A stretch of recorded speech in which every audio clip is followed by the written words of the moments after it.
স্বাস্থ্য দপ্তরে গাফিলতির চরম খেসারত দিতে হলো এক শিশুকে। চাঞ্চল্যকর এই ঘটনা তেলেমুড়া মহকুমার খাসিয়ামঙ্গল এলাকার রামচন্দ্র পাড়ায়। অভিযোগ, স্বাস্থ্য দপ্তরের অবহেলায় নাকি ঝরে যায় তরতাজা 11 মাস বয়সী এক শিশুর প্রাণ। তবে কি কারণে আর কি অসুখ নিয়ে ওই শিশু হাসপাতালে ভর্তি হয় তা নিতান্তই অনভিপ্রেত বিষয়।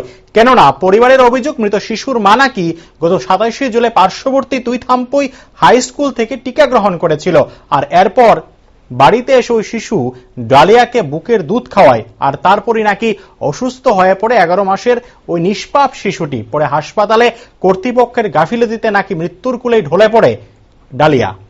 আর এই ঘটনায় ব্যাপক চাঞ্চল্য ছড়িয়েছে সমগ্র এলাকায়।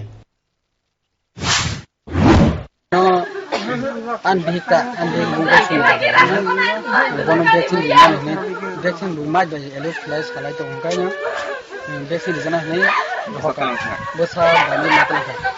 Kemudian besar kali ekor masuk kan total. Vaksin bisa gue pakai. Beksi ada cuma itu ni aku buat. Abu masar itu. Abu besar ini kisi lulus lama. Besar ya toh ini kalau halah masih.